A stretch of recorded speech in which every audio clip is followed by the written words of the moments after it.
Psychopaths या फिर कहें साइको किलर, ये नाम हमने अक्सर ही बॉलीवुड फिल्मों में सुने हैं, लेकिन रियल वर्ल्ड में भी इन पे रिसर्च किए जा रहे हैं। और अगर उन रिसर्च की माने तो ये साइकोपैथ्स बिल्कुल डिफरेंट माइंडसेट के होते हैं। इनको दूसरों से मारपीट करने में मजा आता है, इवन इनको दूसरों को जान से मार देने में भी मजा आता है। ये रियलिटी से इतना दूर रहते हैं कि ये समझ ही नहीं पाते कि ये जो कर रहे हैं या कर चुके हैं वो एक क्राइम है। हाय, मैं हूं आर्यन और आज जिस केस के बारे में मैं आपको बताने वाला हूं वो है अमरजीत सदा के बारे में। वो अमरजीत सदा जो सिर्फ 8 साल की उम्र में 3 हत्याएं कर चुका था और जिसकी वजह से उसे सबसे यंग सीरियल किलर भी कहा जाता है। तो आइए केस पर चलते हैं।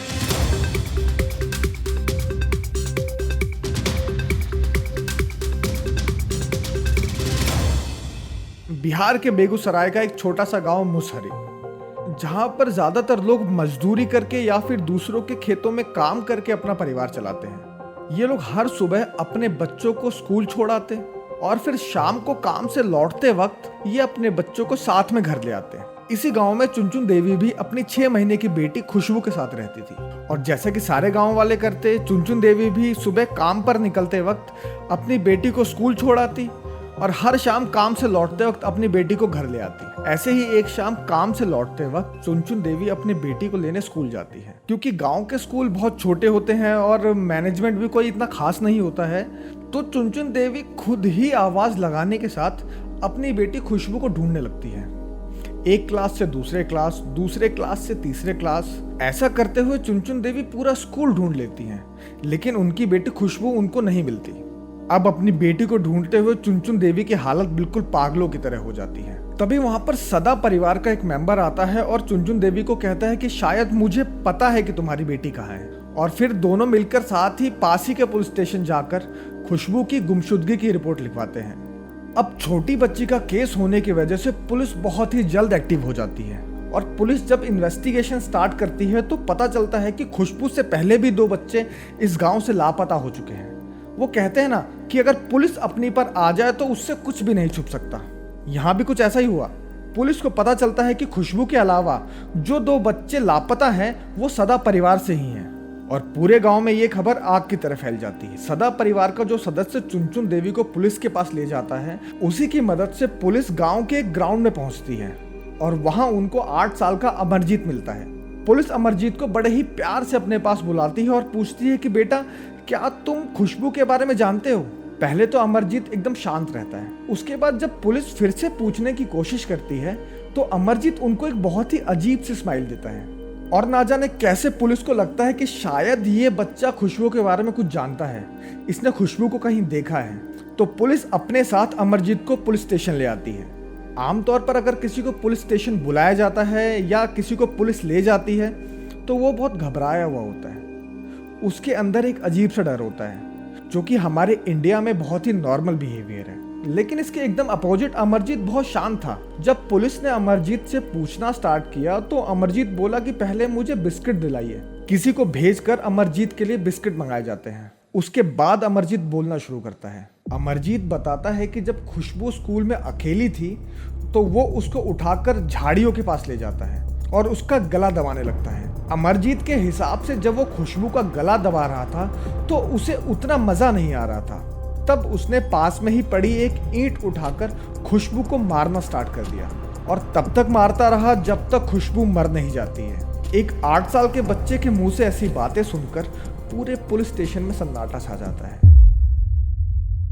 अमरजीत सादा का जन्म साल 1998 यानी 1998 में बिहार के एक गरीब परिवार में होता है। उसके पिता एक मजदूर थे और माँ एक नॉर्मल हाउसवाइफ थी। अमरजीत का बचपन गरीबी में कट रहा था।